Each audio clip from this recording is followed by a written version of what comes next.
Welcome to the astrology for the week of September 24th through the 30th of 2023. So, for this particular week, we have a lot of things going on, and in this video, I want to unpack and break down all of these astrological events. Now, before I do that, I do want to encourage you to do a couple of things. First off, subscribe to this channel because I want this content that I produce on astrology and spirituality to get out to the masses so that more people can discover it and jump on board with all of the knowledge and insights and messages that I have to share and give.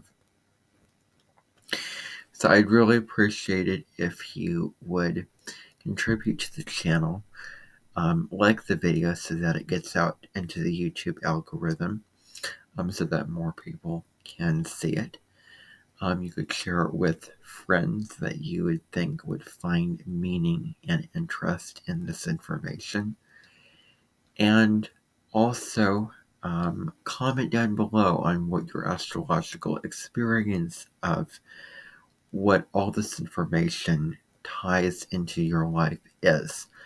So, like this happens in my 10th house, and, like getting personal and getting, making comments and adding to my videos and doing all those kind of things is very, very interesting and engaging in its own way. So with all that in mind, I do want to make a couple of announcements. First of all, I am in the middle of doing a whole series of videos on Saturn through all 12 signs. I've already made an introduction video where I speak about Saturn, the planet Saturn, and its meaning in astrology. I get really, really in-depth with that. And then there's another video on Saturn in Aries. It's the Saturn in Aries is basically where you're trying to be your authentic self and cultivate the self-confidence that you can have what you need and want, and the desire and the motivation and the energy to go after that. So I discuss all of that and more in that video on Saturn and Aries. And the other little announcement is I may throw in an oracle reading at the end of this video that is going to be from one of Colette Baron Reid's oracle decks. And if you're not familiar with Colette Baron Reid, she is a spiritual teacher. She is an author of several oracle decks and books.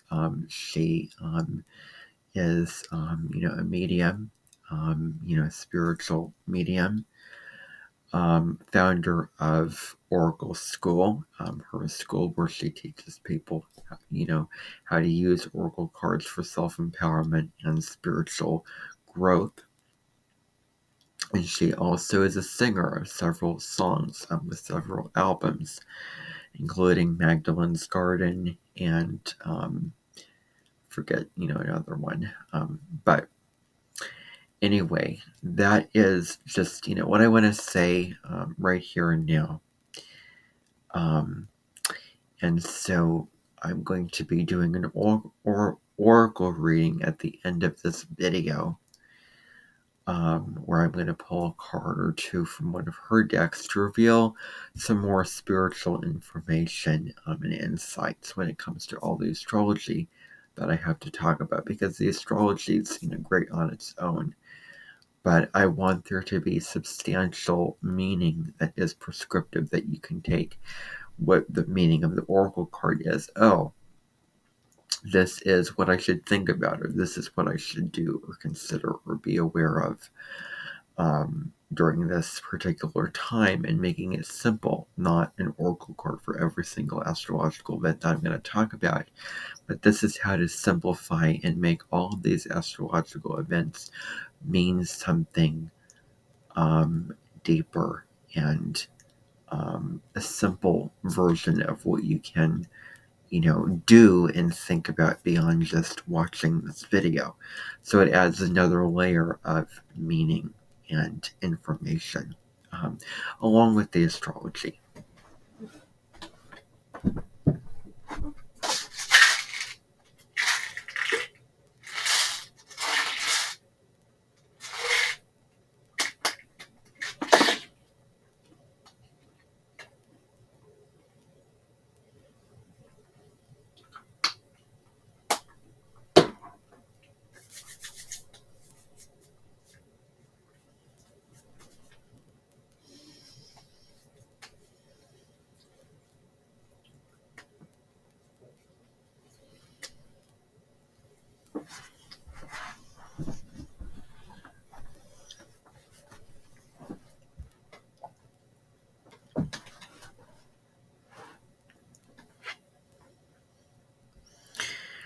So now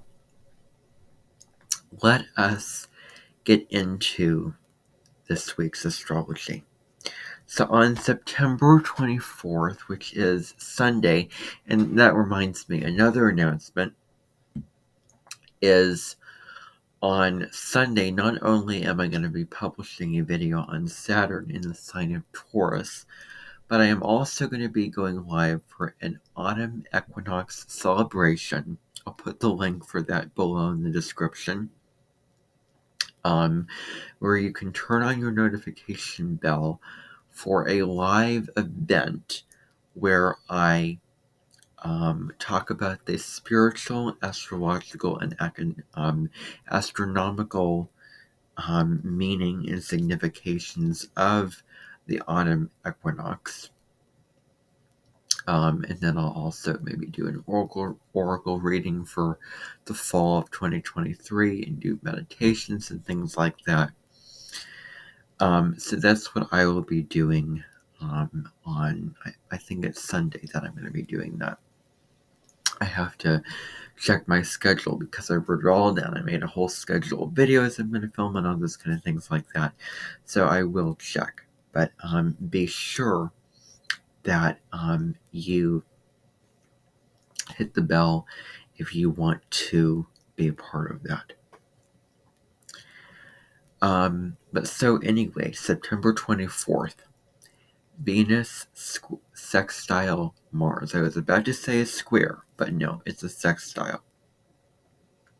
And so this particular energy is great for romance and socializing, meeting new people, getting out there, being very open socially.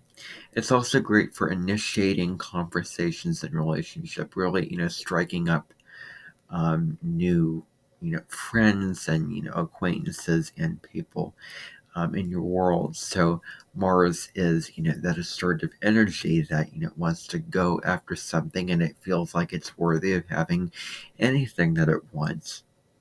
And Mars is a very assertive, as I said before, driven, motivated, and a very self-focused energy that likes to take the lead, likes to initiate. And then Venus is the planet of love. It's a feminine planet. It's about bringing people together. It's about connection and harmony and, relationships. And what do you value in a relationship? What relationship will fulfill you? Why do you enter into this relationship as opposed to this other relationship?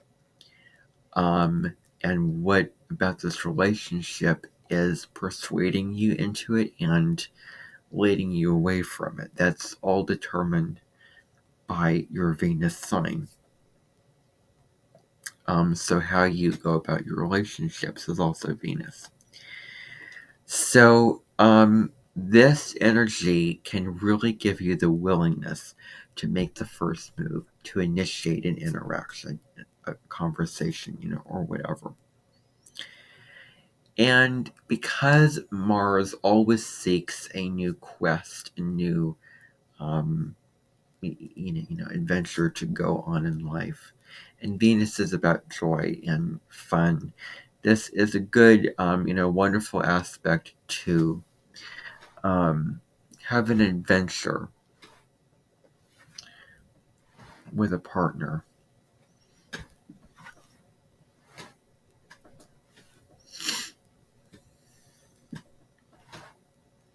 This is a good time to have an adventure with a partner, to go and do something, whatever that may be. Maybe it's, to the museum, or maybe it's, hiking in a park, or playing a board game, or just watching a movie. Whatever adventure that it is, Mars is all about the adventure, wants excitement and stimulation, and it wants to feel. Mars is an energy that really wants to feel alive. And what kinds of things can we experience and enjoy in our physical body, in our physical space? And then Venus is, joy and pleasure. So we can do something which is very active and very fun-loving with somebody else.